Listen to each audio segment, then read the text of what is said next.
I got an email a couple of days ago from Bevan saying he wanted me to be controversial. I emailed him back and I said, now you want me to be controversial? You know, all these years you didn't want me to be controversial. But unfortunately, when I became a vegan 2 years ago, I became much less acerbic. And so, but I haven't done P90X this morning, so I'm full of energy. And so I think it'll still be exciting. And I am, after all, originally a New Yorker. So I have a little bit of meanness left in me, okay? At any rate. So I appreciate the program committee for choosing me to participate in this debate. Thank you very much. And I have a conflict of interest disclosure, which is that I get royalties from Olympus Corporation. Now, yes, the robot's costly. There's no question about it. It's $2.25 million, and it's about $500 in disposables per use, and the annual service contract is about $125,000. But radiation is also costly. And to put in 5 linear accelerators a pen cost us $20 million. There's a treatment infrastructure, CT scanner, software, specialized personnel. When this nurse presses that button and turns on a linear accelerator, I'm quite certain she costs money too. And there's an annual service contract, which I suspect is higher than a Da Vinci system. Anybody know what tree this is? That's right, this is the Pacific Yew. This is what comes from the Pacific Yew.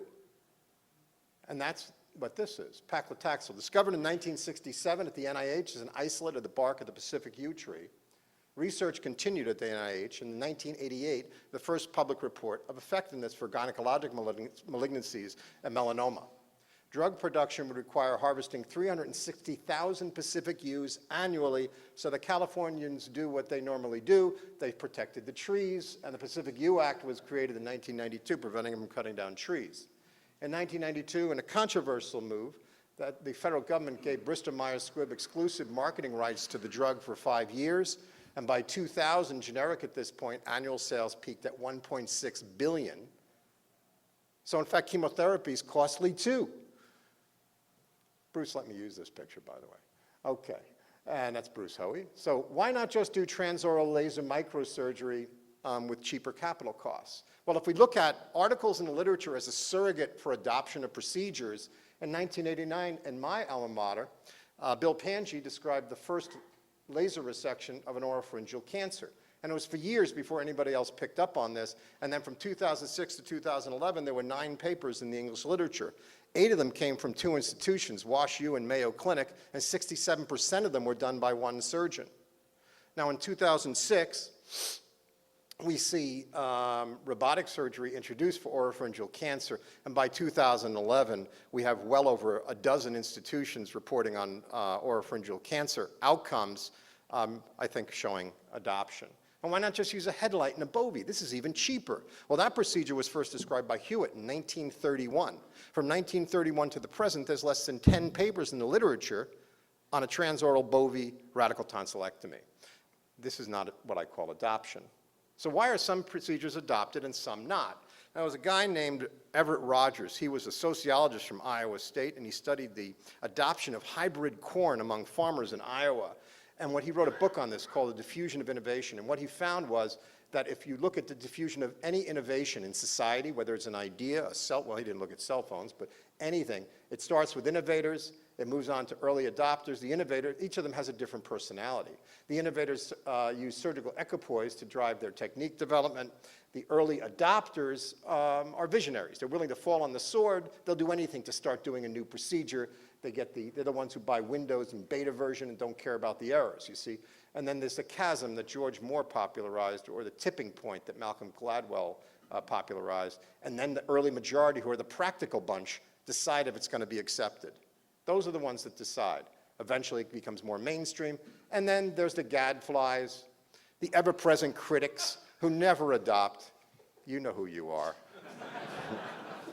Now, the early majority, the pragmatic surgeon, as Everett Rogers would call them, is an excellent gatekeeper, in my opinion. They demand a low complication rate. They demand a high success rate. Someone could spend 3 days with me. I could talk till I'm blue in the face about tours, and if outcomes do not meet expectations when they go home, the patients will be unhappy, they'll be unhappy, and they won't do the procedure. They will abandon it. And so the company doesn't drive whether the early majority adopts things. I don't drive it as the innovator. And in fact, the skeptic doesn't prevent it from being adopted. It's about outcomes of the early majority. And they want a reasonable learning curve. They want it to be safe from the malpractice perspective. And new techniques must have a better absolute value than the old procedure. What do I mean by absolute value? The patient has to perceive it's valuable. That doesn't mean it's good, by the way. But if they don't think it's value, they're not going to do it. The surgeon has to think it's a value. And the Hippocratic Oath says this. We have to perceive that the new approach is better than the other approach, or that's against the Hippocratic Oath. But in fact, practically speaking, they want, in the United States, high professional reimbursement over time does play a factor. Institutional value is higher hospital reimbursement per admission in the United States. Higher is better. Private insurer value is cost per diagnosis. Lower is better. And government insurer is cost per diagnosis over quality of life, and because they're elected, and also because they're supposed to be taking care of us. Now, but what about the other treatment approach that's associated with significant toxicity that led to adoption of TORS? So last night I put the word de-intensification into PubMed. In the entire literature in PubMed, there's only 24 articles that use the word de-intensification. 20 of them are about treatment of oropharyngeal cancer. It is not a big, dark secret that cisplatin radiation is very, very toxic. This is not a secret, folks. And that's why we have this study, cetuximab and radiation versus cisplatin and radiation. And the goal of the study is to be less toxic and use less aggressive chemoradiation approaches. And Andrew Trotti, who's the PI for that, knew that this was toxic when in 1999 he wrote a very balanced editorial based on the GORTEC study, which was a multi-center randomized trial for chemoradiation versus radiation for oropharyngeal cancer. And Arlene Forster and he concluded that severe and chronic mucosal injury, tissue fibrosis, and late toxic effects of intensive chemoradiation therapy regimens may leave patients with poor swallowing function and thus be dependent on a gastrostomy tube. They knew it back in 1999, but the only thing we had was radical surgery, which did the same. So I don't disagree with adopting it back then, but eventually, and in fact, this is from Amy Chen. Amy Chen mines the National Cancer Database like De Beers mines diamonds in South Africa. You see, here in 1999, they opened up the floodgates, and here's chemoradiation on the rise and surgery and radiation on decline for advanced oropharyngeal cancer. And here's what we see today. But by 2008, Mitch Macta, who used to be at Penn, together with Andrew Trotti, Randy Weber, who used to be at Penn, and write this article looking at three groups of patients, but we'll focus on these two groups. These are long-term survivors of chemoradiation from these two studies. Granted, it's not perfect because it included oropharynx and oral cavity, and it was worse techniques than we use today. But this was showing the problem, which was 20% of patients were PEG-dependent, and 8% of patients in the long-term survivors died from the treatment itself, not from the cancer. And at Penn, we knew this by 2002. This is a study. We did lots of studies on chemoradiation at Penn. And in this study, granted, it was very toxic treatment to begin with, but 24% of patients had high-grade toxicities of dysphagia, aspiration, and so forth, and necrosis, and 4% died from the treatment itself. So that led us at Penn to look at TORS to try and de-intensify the treatment. And so we started with a phase 1 trial of mannequin, cadaver, canine. We started with a translational research trial that had multiple phases, including mannequin, cadaver, canine, and ultimately human IRB-approved trial, which led to FDA approval. And this was after a multi-institutional retrospective trial between Mayo Clinic, Alabama, and Penn with Chris Holzinger as a data safety monitor to look at assess feasibility, safety, and surgical margins. Training has been very well organized, and we have a multi-tiered training approach, which led to training of about 300 surgeons worldwide. So is TORS effective, and is it worth the cost? Well, we have to be very careful when we look at the literature, folks, because to look at a paper, and this is a great paper by Bob Ferris's team, and to look at this paper, you might think that, well, surgery, no matter whether you use surgery or chemoradiation, the results are the same, so you may as well just do chemoradiation. But in fact, in this group, less than a quarter of the patients got transoral robotic surgery and included open surgery and laser techniques, okay? So we really have to look at just TORS alone if you're going to see what the outcomes of TORS are. So this was the NCI Head and Neck Cancer Steering Committee Clinical Trials Planning Meeting in November of 2011. And here we look at the quality of life outcomes from multiple institutions. 0 tracheostomy dependency rate, and almost no PEG dependency rate. So if you just look at TORS alone, the results are very good. We're presenting this tomorrow. I'll suffice it to say, come to hear our presentation. We've shown in our series that TORS as a primary treatment has a statistically significant improved survival over primary chemoradiation. The robot's here to stay. Essentially, almost all the prostatectomies in the United States are now done by the Da Vinci system. And now we're up to 60% of hysterectomies being done. So the reality is that the robot is probably not going to go away. And Jeremy Richmond points out in an excellent paper with Harry Kwan and Chris Gorin at Hopkins, the robot is a capital investment made by the hospital usually to support urology, cardiac, and gynecologic services. They're not buying the robot for us, folks, not at this point anyway.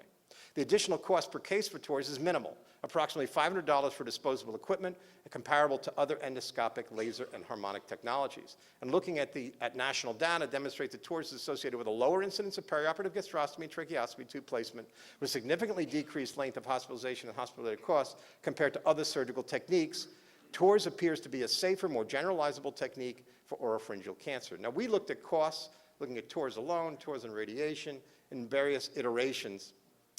And we found that TORS alone, for Medicare costs at 6 months, was $19,000, and chemoradiation alone was $52,000. This is 6 months Medicare costs. And then if you do a weighted average, TORS is 9% cheaper for Medicare at 6 months compared to primary chemo-RT. And I think Medicare costs at 6 months or some duration of time is really important because the robot's a capital cost and the robot's there to begin with. And so it doesn't cost much to use it once it's there. This has a potential savings for Medicare of $29 million for 7,000 patients with advanced oropharyngeal cancer. And this was confirmed by Eric Moore's study at Mayo Clinic, where they took 10 government-insured patients if they received surgery, TORS, or transoral surgery, actually with laser, plus radiation or chemotherapy, and chemoradiation therapy for another 10 patients. You save the government over a period of time, $245,000. As far as I'm concerned, our society is fractured. This is the closest I come to a head and neck. This is a neck fracture, okay? And there's tremendous disagreement, okay? And you have some skeptics who believe that this should not be done, and then you have the early majority, all of you, who believe it should. So interestingly enough, who's the hero in all this? And I'm going to say it's Drew Ridge, because this is the committee in the United States who, from the National Cancer Institute, the Head and Neck Steering Committee. They decide where money is going to be spent on research. And Drew has done a phenomenal job. I think he's the only one with equipoise that doesn't really know which one is better, chemoradiation or surgery. And the only problem is, Drew, is that there's 31 members and only 4 surgeons on your committee. You're a big guy, but that's a lot of heavy lifting to do for you. I think you could invite a few more of us surgeons onto that committee. And Bert said I'm available to come to Washington anytime you'd like to serve with you on that committee. But that's something we should consider. And out of that meeting in DC came the next step, which is very important in this process, which is a multi-institutional trial looking at transoral resection. It's going to be almost all robotic surgery and looking to de-intensify further. This is another study done up in Ontario. Anthony Nichols is doing randomization of chemoradiation therapy and transoral robotic surgery, the logical next step. And then this is a P16 negative trial. So I would like to thank you very much for inviting me to present here. And give me your best shot.